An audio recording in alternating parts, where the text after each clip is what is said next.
This is Top Shop Podcast. Shop Podcast. Top Shop Podcast. Podcast for automotive service business owners by Paul Donahue.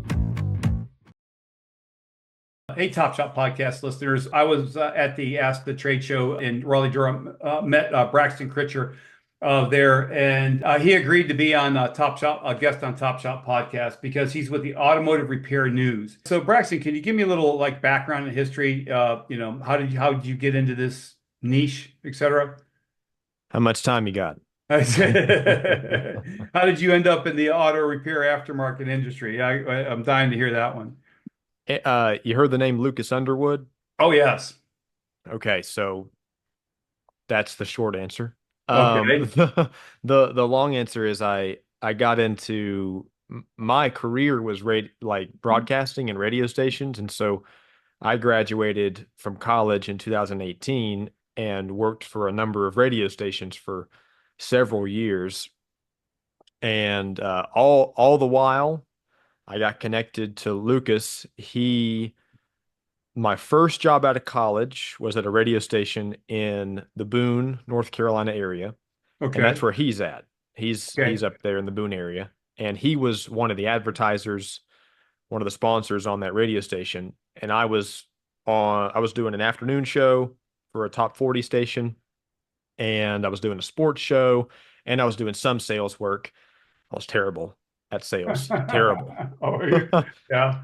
I learned a lot, but I was so bad. And eventually I produced a couple of his commercials, and then eventually Lucas was one of my clients, and we went to lunch several times, and we just sort of hit it off, connected, and for some reason Lucas liked me. Don't know what he was thinking. Maybe he's regretting that decision now, but Right. We stayed in touch. I left the Boone area, worked in Asheville for 4 or 5 years, and the whole time he kept saying, hey, because he had started his podcast at this time. His podcast is called Changing the Industry.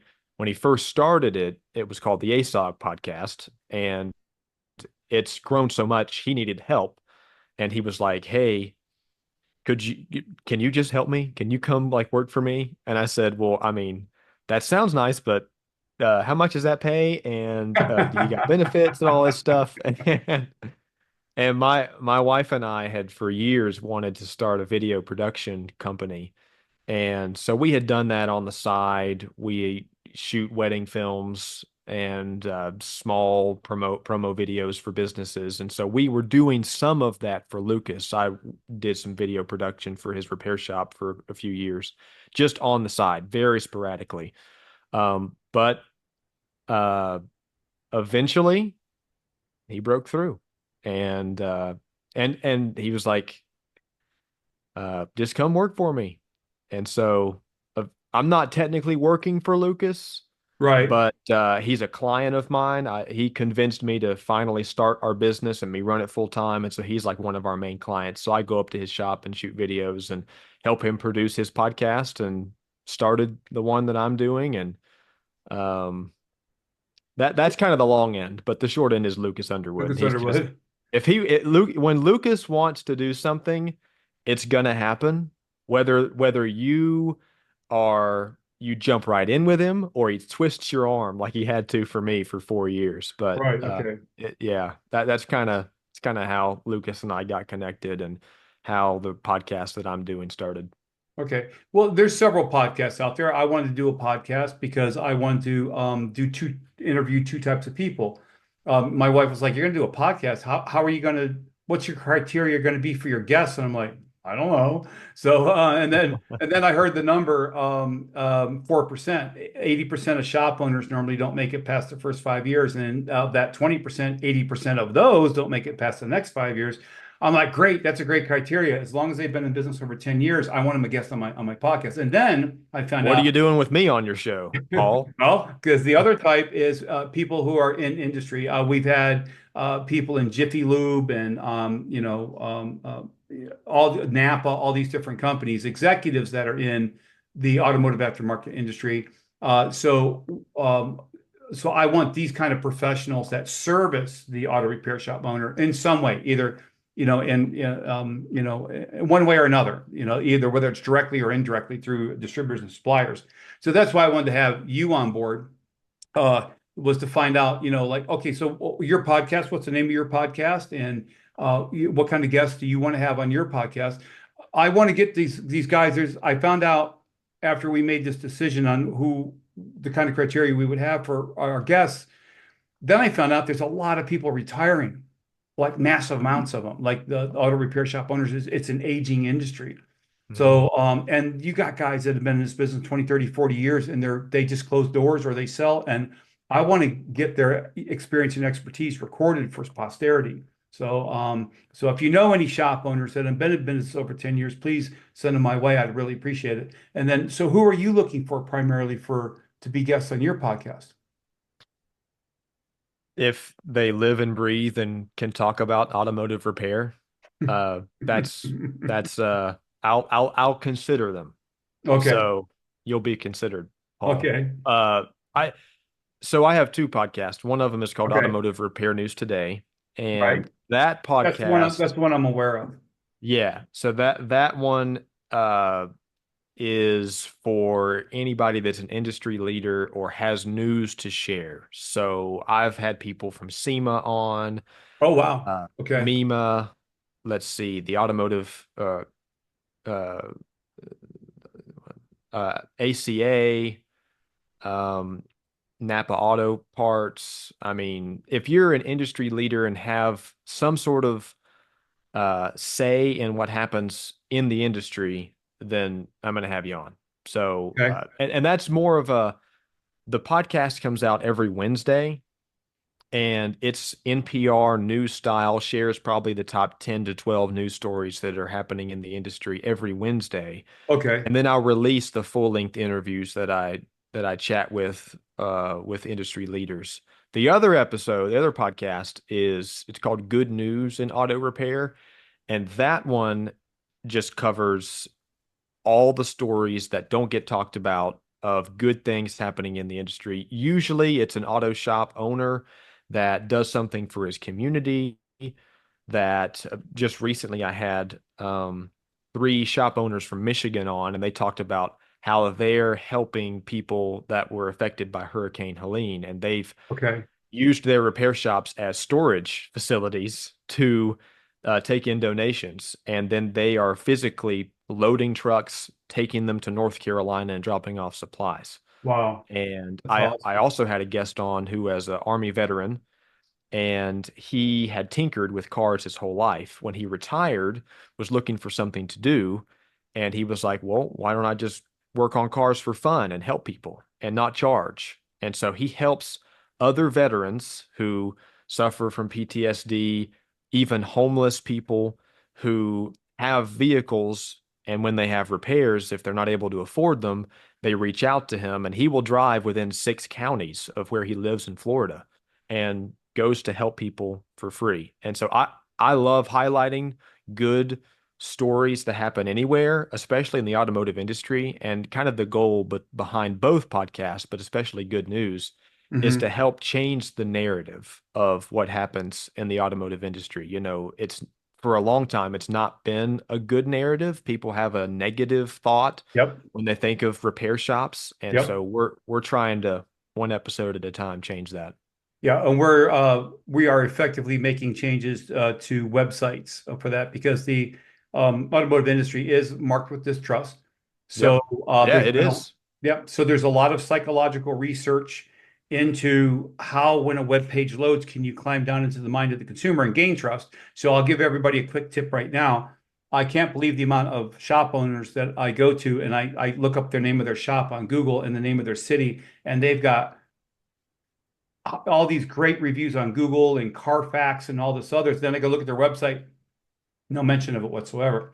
So if you take those great reviews and you put them in the header image, which should be an image of you and your shop staff, Yep. okay, to make that local connection, that instantly sends that subconscious signal that, oh, look, I can trust the shop because look at what these other people said. So quick tip for you guys there to do that. And there's a lot of other psychological factors because that affecting how people interact with websites. So, but that's for another podcast. I've got a tip. Sure. I do good things, care about your community, get Yeah. involved. If you're a repair shop, people don't often get to see you not related to cars. And so if there's Right. events happening in the area where you're at, go to them, Yep. especially if it's a fundraiser event. Be involved with what's happening, and people notice that you care. And I mean, don't do it just to get publicity. Don't do it just to get views on social media or whatever, but actually have a little bit of care for your community, and people start to notice that. When I was talking to one of the shop owners in Michigan, and they were gathering supplies for the people in North Carolina. One woman came in, didn't need repair, but she dropped off her supplies and she hugged every single technician there in the front office Wow. and said, "Guys, when I need repair done, I'm coming to you." So, you're trying to grow your business and, you know, trying to reach more people in your community, then be in the community, Right. then help people when they need it. And they'll notice that. They'll see that it's genuine. If it's not, they'll see right through that. But that's a great way to grow the industry. Do good things, be involved, help people. Sure. One of the questions I always ask every shop owner is, what do you do to create great culture at your shop? And they always say the same thing, community. And, Yep. these Yeah. shop owners that invest in their community, they have techs knocking on their doors, wow, I heard you guys were a really great shop to work with, Right. just don't, so I got a shop down in Texas right now where he's got a guy that came to him and went and knocked on his door, and he's a really good tech. So, and he just took him on because he's got a good reputation in his area in Texas. So, Braxton, what are some of the biggest challenges that you see auto repair shop owners facing right now? Um, I I would say finding good, reliable staff. It's staffing, And I think that's true for a lot of industries, right? But right? um, Most. yeah, oh yeah, I don't yeah, care. I don't most, care. I don't care. probably everybody. I have a legacy agency. It's Advanced Digital Media Services, and we have clients in all sorts of industries. And I always hear the same complaint from just about everybody. What's your number one problem? Getting good help. Yeah, Yeah, good help. So, I would say that, and I would say too, Paul, uh, good service advisors. Technicians are super vital. But if you don't have a good service advisor who knows how to treat people, we're talking about doing good things for the community, how mhm, to treat people and not a potential sale or a dollar amount, whatever, on the phone, in person. That's good. That has good personable skills. Those are so hard to come by. mhm. Um, yeah, I think a lot of shop owners really struggle to find that person and then keep them. Right. Yeah. There's a lot of turnover Turnover. Yeah. in the service advisor line of business and Mhm. career. So, yeah, finding good help, especially service advisors, is something that I've heard a lot. Yeah. The shops that the state, families that eat together stay together. So most of the top shops, when they ask about the culture thing, they're always lamenting. Some of them they do have a monthly thing where they go to the go-kart track or they go to the putt-putt golf. And they take spouses and family with them, kids. It just gives a chance for the team to interact in a shop atmosphere, and it works. It creates bonding. It really works. I want to backtrack real quick because I do want to put a quick plug in for the Automotive Service and Tire Association ASTA Expo, because at the expo you were there. One of the members flew down or drove down. I'm not sure. No, they were North Carolina, so they obviously they drove down, and the storm hit, and they woke up one morning at the expo at the trade show, and their house and their business was gone. So the last day, the dinner, all of these vendors that were at the show, including me, donated thousands and thousands of dollars worth of equipment, tools, whatever, and they auctioned it off. So that's a real great plug for ASTA. It's like, we're a family, we take care of our own, and they set up a GoFundMe thing. So, we sent some money to the GoFundMe thing, and all that was going to that family that lost their home and their business. So Mhm. A great thing that ASTA did pulling together to help one of their members. I just want to really kind of Yeah, mention. no, it's been really cool to see the industry pour into not just other people that are in automotive in affected areas, but a lot of people that are within the industry have just like those guys in Michigan, just tried to support those that need it. It's been really, really cool to see. It's been a very healthy thing, I think, for the automotive repair industry. Are you a good person to ask this question? What trends or developments do you see shaping the future of the industry?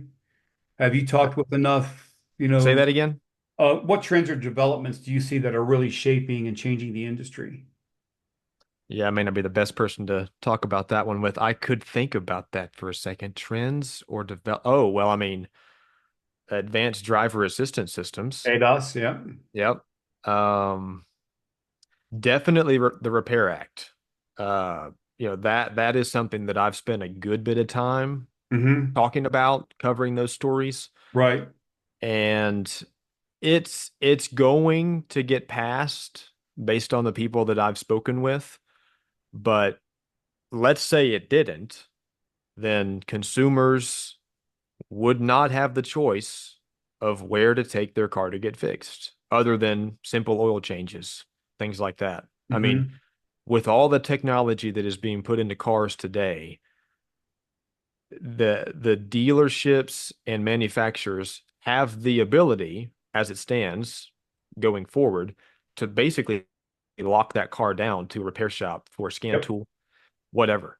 And uh, that Repair Act, by the way, is it's been in Congress for a while, but they're on recess until I think it's January the 5th, maybe.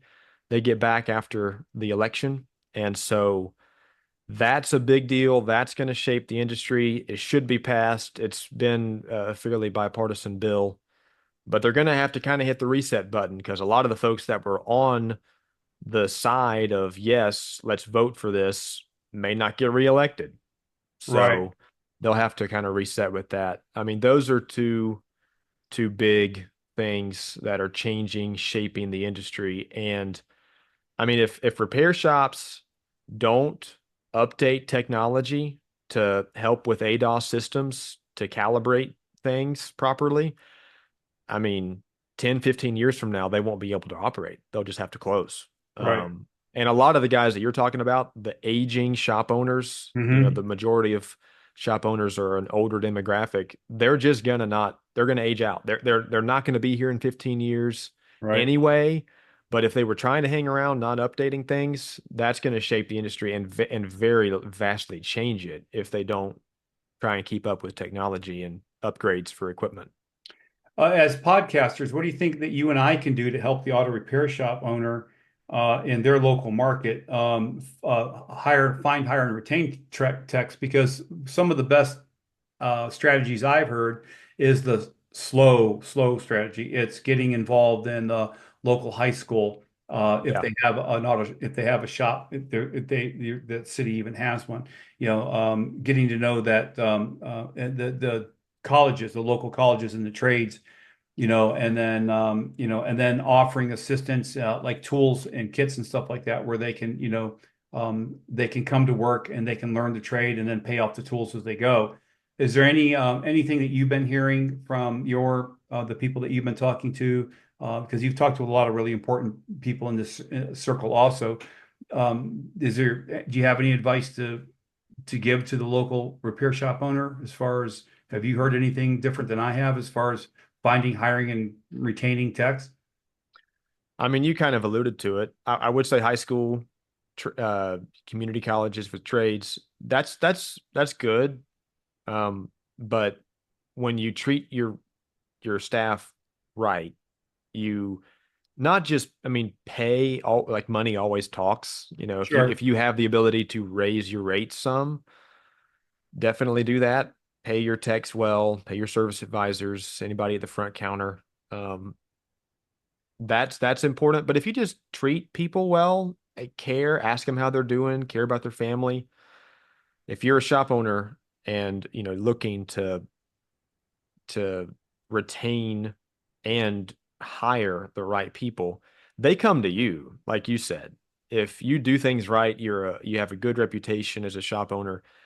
Good techs, good service advisors, they come to you if you're hiring. Yeah. So if you just button up a couple of things in your repair shop like that, have good benefits, pay well, good time off. Time off is a big deal these days, good Mhm. PTO, and just care. And hey, if somebody's going through a difficult time, let them go a little early. I Sure. think the health and the well-being of people outside of your repair shop, no, techs away from work, their home life, they're going to work harder, better, have more care, motivation for what they're doing during the 9 to 5 if things outside of work are okay. And if they're having to stay late all the time, come in early, then that's not healthy for them. So if you can create a good work environment, they'll stay. But then whenever you do need to hire somebody, they'll come to you because you have a good reputation because you treat your people right. So that's not, I mean, there definitely are shops out there that do that, but it's not common. It's not as common as it should be. Right. Lucas Underwood does a fantastic job at that. Hmm. Um, and I know several other shops that do, but Lucas is to me the prime example. I spend the most time with him, but um, yeah, that's not just a word of advice. I think that's a necessity for anybody in the industry and outside the industry. You just got to treat people right. People these days, especially the younger generation, because I'm in it, are not willing to sacrifice their mental health or their their life outside of work for a job, a Poor career. John. They'll Yeah. walk up and leave, they'll go find something else. And so if you are trying to keep people or bring in the younger generation, because you got to, Hmm. then you gotta make some of those changes. It's not been a thing in the automotive industry. It's always been just a pick yourself up by your bootstraps and just go to work and work hard all day long. But the generations are changing that. So you're going to have to adapt if you want to stay with it. Sure. Can you recommend any books or resources or tools that have had any kind of a significant impact on your professional growth? Raving fans. Oh, Don't Raving know the Fans. Yeah, author. I've heard of Don't know that the one author. too. Have you read it? No, but I've heard of the book. Yeah. I don't Yeah. know the author, but Raving Fans. Fantastic. It's very different. It's not your typical management book. It's not a chapter by chapter topical giving you information. It's sort of telling stories uh through well the whole Oh, book is a story of a business owner with it's not like kind of like a coach, a business right. coach, and it kind of walks him through how he or it wasn't a business owner, he was a manager at a large company, Hmm. but it's a story, and the story does such a great job illustrating how to treat customers, and it was kind of just what I was talking about, how to treat customers the right way and create raving fans that come back and tell other people. Word of mouth is so important. Yeah, it's Raving Ken fans. Blanchard. I've got other books by Ken Blanchard right on my bookshelf, but I don't have it. Okay. So Yeah, I you should read it. It's really it's a yeah. great book. It's a Well, short read. It's I real like Ken thin. Blanchard. It's nice. Yeah. I'm not much of a reader, so if I can find a book that's not going to take me 2 years, Right, right. then Yeah. I'm happy about it. And it's a thin read, but I learned a lot from it. Yeah, I'll order that one on Amazon. Great. So hey, any questions that you can think of that I can ask that would either help you with your promote your podcast or provide good information to the auto repair shop owner? My thing is, this is a fairly new podcast for us. We're still within the first year of doing it. Okay. The podcast industry is oversaturated. There's a lot of podcasts out there. Okay. There's even today there's a lot of automotive podcasts out there. Right. Yeah. And so Yeah. Quite a few. More than I didn't know there was that many yeah, there's a until I lot. started There's a lot until these I days. started Top Shop. I started Top Shop Yeah. because I just wanted to get people that were retiring. I wanted to record their info before they retired. And Yep. then after I started it, I'm like, oh, well, this one, that one, this one, that one. I was like, wow, I didn't know there was that many people that were interested in listening to podcasts in the automotive industry. There's a So, lot. so there is quite a few of them. Yeah. But I would say, um, if you're watching, listening to the episode, go check out the podcast, our YouTube channel, and give us a subscription. You know, give me a chance to help grow the industry, because that's kind of our passion, to help the industry stay informed, to share good news, and to move the industry forward. And so anything that a viewer or a listener can do to share the word, share it on social media, get people to know about it. I really think we're putting out good content, but I think every podcast host thinks that about their show. But I think the content's really good, and we're trying to get more people to know about it. It's really challenging to do that in the podcast world, because there are so many. But if someone watching or listening would share some of our content on their social media, that would help. And I want to know about what's happening in the industry. I've got a bunch of sources and websites that I go to for information, but if you know of news that's happening or a story I should follow or cover, I want to know about it. So you can always send me an email,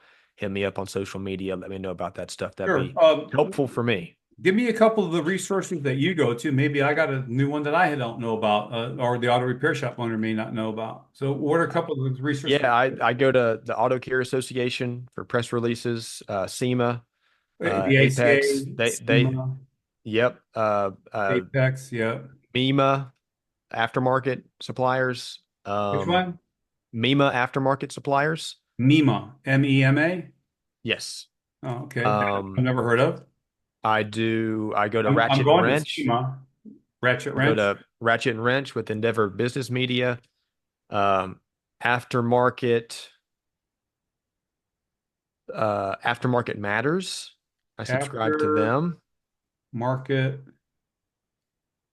Matters. That's a new one for Matters. me. Yeah. Aftermarket Matters. Okay.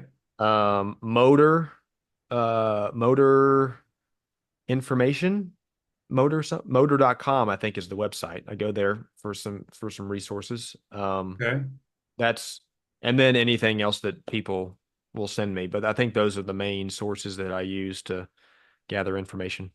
Okay. Yep. I would recommend the ASA also, Automotive Service Association. Yeah.